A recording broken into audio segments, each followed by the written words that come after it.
Olá pessoal, tudo bem? Vamos continuar então o nosso curso, agora entrando no regime de juros compostos.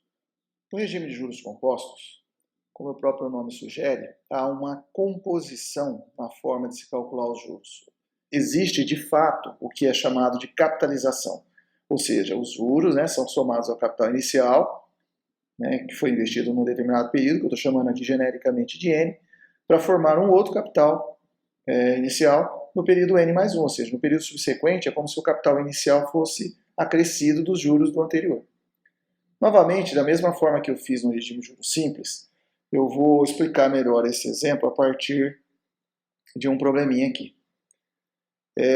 Então, vamos supor, o cara vai aplicar aqui um investimento inicial de R$1.000 por 3 meses com uma taxa de 2% ao mês. Se você voltar lá na aula de regime de juros simples, você vai ver que o enunciado é exatamente o mesmo. O que vai mudar de lá para cá é que aqui eu estou considerando um regime de juros compostos. Claro, consequentemente vão mudar alguns dos valores aqui dessa tabelinha. Então, da mesma forma, eu montei uma tabela, colocando na primeira coluna o tempo, no caso aqui que está em meses, o saldo inicial de cada período, os juros que eu vou calcular de cada período e o montante da operação.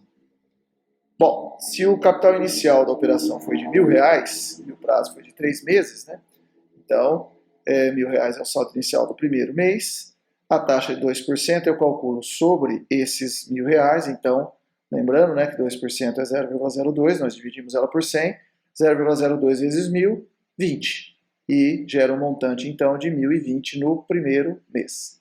Esse montante do primeiro mês, final do primeiro mês, é o capital inicial do segundo mês, 1.020.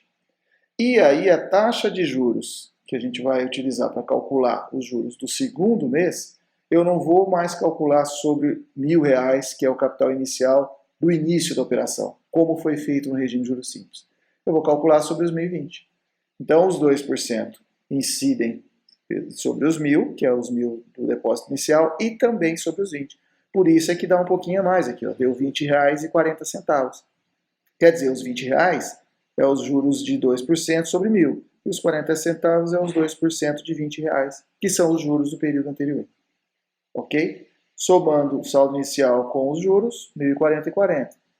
Novamente, o saldo do início do mês 3 é sempre o final do mês anterior. No caso aqui, final do mês 2, 1.040,40.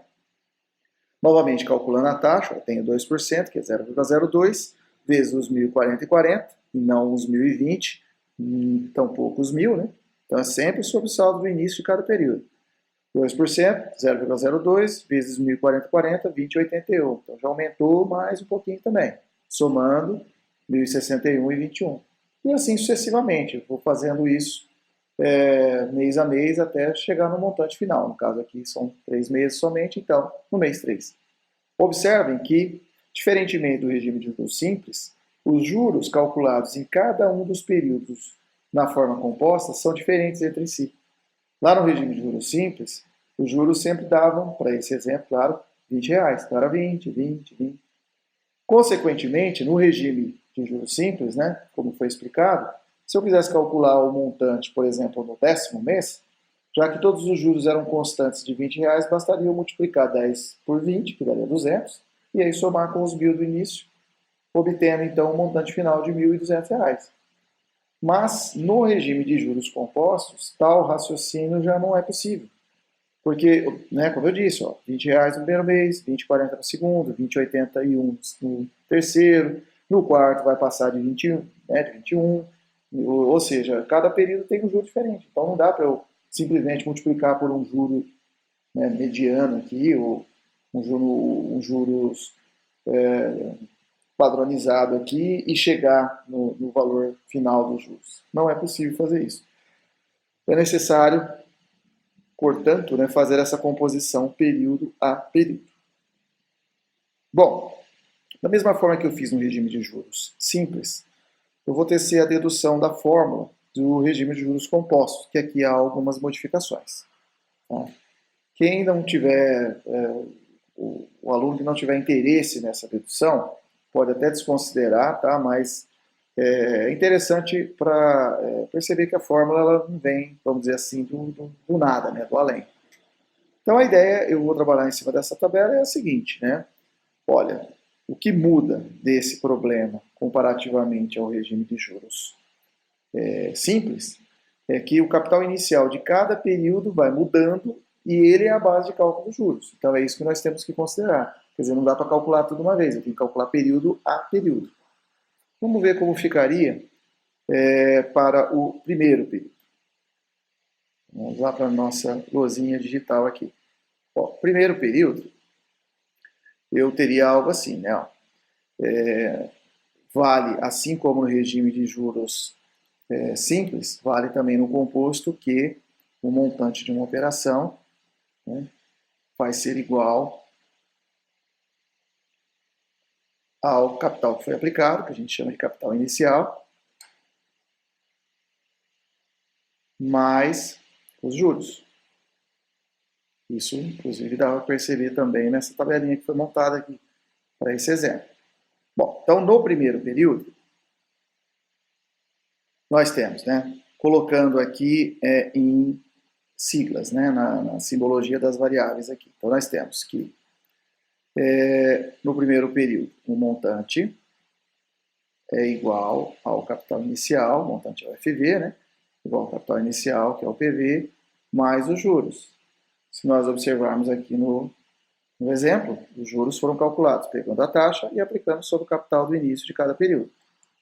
Então aqui, vou escrever I, né, que é a taxa, vezes o capital inicial do período. Nós já vimos na dedução da fórmula do regime de juros simples que quando eu tenho em dois momentos a mesma variável, eu posso colocar na mesma fórmula, né, em evidência. Então isso aqui se transforma em PV e multiplica 1, porque PV vezes 1 é PV, mais I, porque PV vezes I é a mesma coisa que IPV. Ok.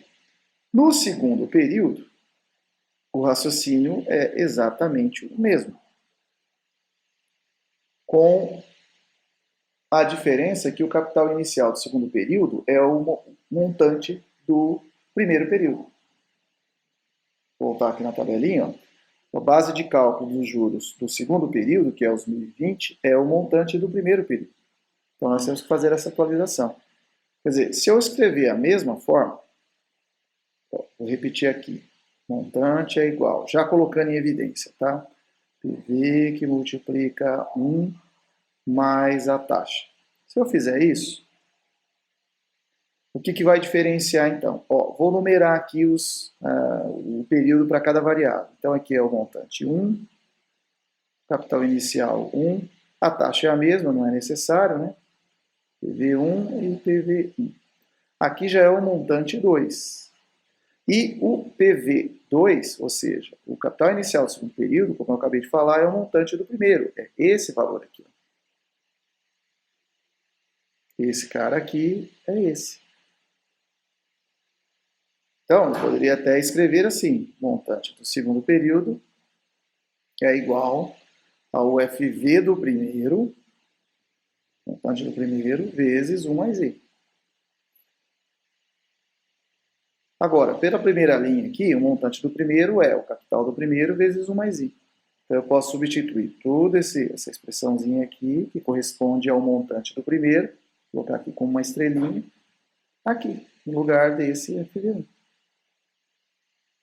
Então, ficaria, né, PV1, o capital inicial do primeiro período, que multiplica 1 mais I. Isso é a minha estrelinha aqui, mas ainda tem 1 mais I aqui, então, vezes 1 mais I.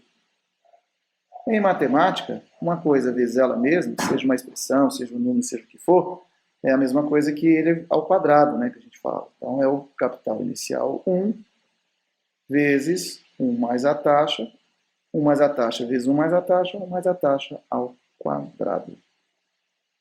Então está aqui a primeira diferença básica do regime, né? O período, ou o prazo, que no caso aqui é o segundo período, ele vai no expoente da expressão. Vai elevado a expressão. Se continuarmos esse raciocínio para o período n, o enésimo período, claro que eu não vou fazer aqui por questões didáticas, tá? Mas se desenvolvermos esse raciocínio, nós chegaremos que o montante no período n será igual ao capital inicial do primeiro período, sempre começa do começo, claro, vezes 1 mais a taxa elevado exatamente a n. Se n aqui é 10, elevado a 10. Se for 5, elevado a 5. Se for 1.000, elevado a 1.000. Generalizando todo esse conceito, podemos então concluir que o montante da operação no regime de juros compostos é o capital inicial, que multiplica 1 mais a taxa elevado ao prazo da operação. Opa. Essa daqui é a fórmula do regime de juros compostos. Essa formulinha aqui. Tudo bem? Se nós checarmos aqui nesse exemplo, observem, né, colocando aqui a fórmula, eu tenho 1.000 que é o capital inicial, taxa de 2%. Claro, dividindo por 100. Então, o primeiro período é elevado a 1. Todo número elevado a 1 é ele mesmo. Uma observação importante aqui, matematicamente isso é bem já conhecido, assim, a gente aprende bem lá na escola, no ensino fundamental, mas nunca é demais lembrar, né? Numa expressão como essa, primeiro nós adicionamos, nós fazemos 1 mais 0,02 e depois elevamos a 1. Tá? É claro que, né, todo número elevado a 1 é ele mesmo, então fica 1,2 que vezes 1.000 dá 1.020. E lá embaixo, no segundo período, então eu tenho aqui 1.000 e aqui eu tenho 1 mais a taxa elevada ao quadrado, elevada a 2. 1 mais 0,02 elevado ao quadrado dá 1,0404, não dá 1,04. Por isso que aparece esse 0,4 aqui que vai virar os 40 centavos. Quando for elevado ao cubo, 1 mais 0,02, que é 1,02 elevado ao cubo. Dá tudo isso daqui. Aí eu tenho que fazer, né, 1,02 vezes 1,02 vezes 1,02. Dá isso daqui, vezes 1.000, isso aqui. E assim sucessivamente. Tudo bem? Bom, a seguir, nas próximas videoaulas, vamos trabalhar um pouquinho com essa fórmula, explorar um pouquinho ela do ponto de vista do funcionamento, né, para saber como utilizar a calculadora, como pegar as variáveis e trabalhar com ela. Uma última observação ainda em relação a esta aula é que, diferentemente do regime de juros simples, onde os juros eram todos de mesmo valor e geravam colocando num gráfico o tempo em relação ao crescimento do dinheiro, gerava uma reta, aqui não. Aqui, como cada valor ele é diferente um do outro e vai aumentando, gera uma expressão que nós chamamos de exponencial, uma função exponencial. Então, essa expressão geral aqui, ó, o n, que é o prazo, faz com que ela tenha esse comportamento exponencial. O crescimento ele é mais acelerado. Em vários casos, nós vamos ver alguns exemplos aqui, ele é bem acelerado. Tudo bem? Então, até a próxima aula.